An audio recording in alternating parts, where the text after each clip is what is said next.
Magandang araw mga bata! Kumusta na ang bawat isa sa atin? Sana ang bawat isa ay nasa mabuting kalagayan. Muli, ito si Teacher Ver, ang inyong guro sa edukasyong pantahanan at pangkabuhayan na sasama sa inyo sa muling paglalakbay sa mundo ng EPP. Sa araw na ito ay pag-aralan natin ang tungkol sa mga kagamitan sa pag-aayos at paglilinis ng ating sarili. Sa aralin natin ngayon ay inaasahan ang bawat isa ay masasabi ang mga kagamitan sa paglilinis at pag-aayos ng ating sarili na may code name na EPP HE4-0A-2. Tara, simulan na natin ang ating paglalakbay. Ngayon mga bata, tingnan niyong mabuti ang nasa paligid ko. Ano ang inyong nakikita? Tama! Alam ba ninyo kung ano ang tawag ng mga kagamitang ito na nasa aking paligid?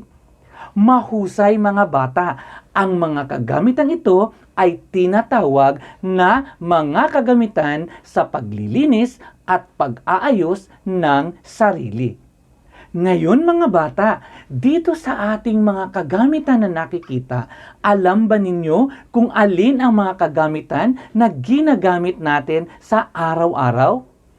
At alam ba din natin kung ano ang mga kagamitan na ginagamit natin na panglingguhan? Tama, mahusay ang inyong kasagutan. Palagi lang nating tandaan mga bata na kailangan nating maging malinis at maayos.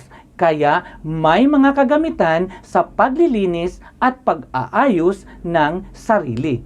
May mga kagamitan na dapat mong gamitin para sa iyong sarili lamang at meron na mga kagamitan na maaring gamitin ng ibang kasapi ng ating tahanan.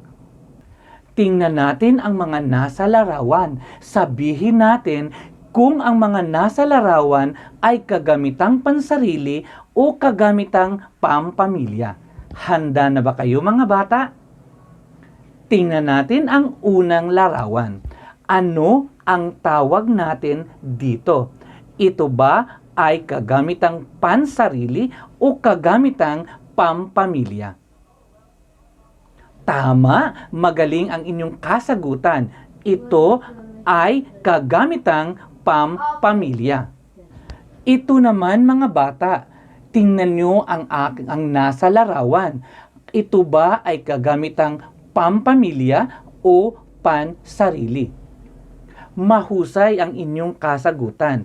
Ito ay kagamitang pampamilya. Bawat bahagi ng ating pamilya ay maaring gumamit nito. Ito mga bata, ito ba ay kagamitang pansarili o pampamilya? Ang atin bang toothbrush ay maaring gamitin ni nanay, ni tatay, ni ate, ni kuya, ni lolo at ni lola?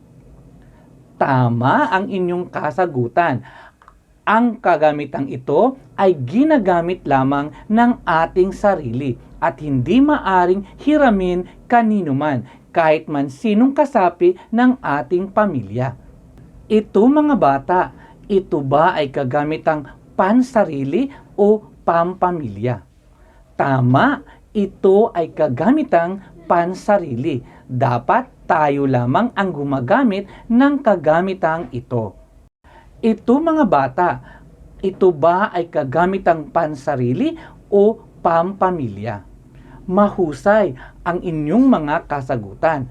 Ang kagamitang ito ay pampamilya na bawat isa sa atin na bahagi ng ating pamilya ay maaring gumamit ng kagamitang ito. Ngayon mga bata, sa isinasagawa nating panimulang gawain, natutukoy ninyo at nasasabi ninyo ang mga kagamitang ginagamit ng sarili at kagamitang pampamilya. Ngayon ay tatalakayin natin ang mga kagamitan ng paglilinis at pag-aayos ng ating sarili.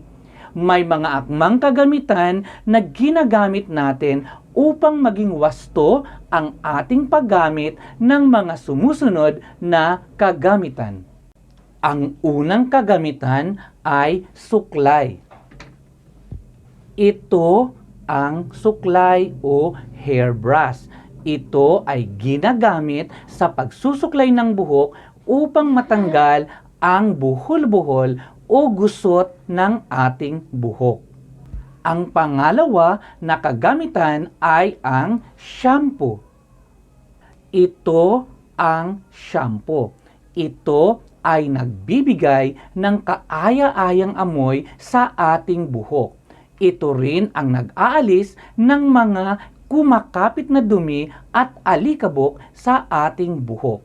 At nagbibigay ito ng mas malambot na pakiramdam sa ating mga buhok. Ang pangatlo ay nail cutter.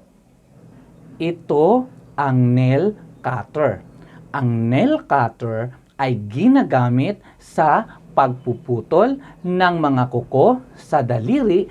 Dapat papantayin ang ating kuko na ginupit ng nail cutter sa pamamagitan ng nail file o liha. Ang pang-apat ay tinatawag nating sipilyo. Ito ang sipilyo.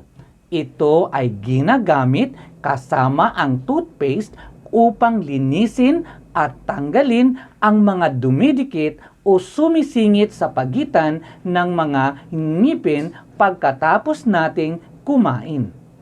Ang kasunod na kagamitan na panlilinis at pag-aayos sa ating sarili ay tinatawag natin na toothpaste. Ito ang toothpaste. Ang toothpaste ay ginagamit upang mapigilan ang pagdami ng mga mikrobyo sa loob ng ating bibig. Pinatitibay nito ang ating mga ngipin upang hindi ito madaling mabulok. Ang kasunod na kagamitan ay tinatawag nating mouthwash. Ito ang mouthwash.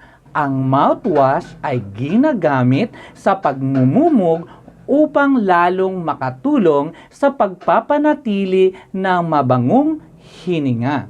Ito rin ay makakatulong upang mapuksa ang mga mikrobyong namamahay sa loob ng ating bibig, sanhi ng mabangong hininga o sanhi ng mabahong hininga. Ang sunod na kagamitang ginagamit natin sa pag-aayos at paglilinis ng ating sarili ay ang tinatawag nating sabong pampaligo. Ito ang sabong pampaligo. Ito ay nag-aalis ng dumi at libag sa ating katawan at nagbibigay ng mabango at malinis na amoy sa buong katawan. Kaya ginagamit natin ito upang magiging kaaya-aya ang ating bango. Ang kasunod na kagamitan sa pag-aayos at paglilinis ng ating sarili ay tinatawag nating bimpo. Ito ang bimpo. Ang bimpo ay ginagamit na pangkuskus sa buong katawan upang maalis ang libag sa ating katawan. Ang kasunod na kagamitan sa paglilinis at pag-aayos ng ating sarili ay ang tuwalya. Ito ang tuwalya. Ito ay ginagamit na pamunas ng buong katawan pagkatapos nating maligo upang matuyo ang basa nating katawan. Hayan mga bata, natalakay na natin ang iba't ibang kagamitan na ginagamit natin sa paglilinis at pag-aayos ng ating sarili. Sa tingin nyo ba mga bata, bakit dapat nating ugaliing maging maayos at palaging malinis ang ating sarili? Ano ang magandang naidudulot nito? Tama, mahusay ang inyong kasagutan.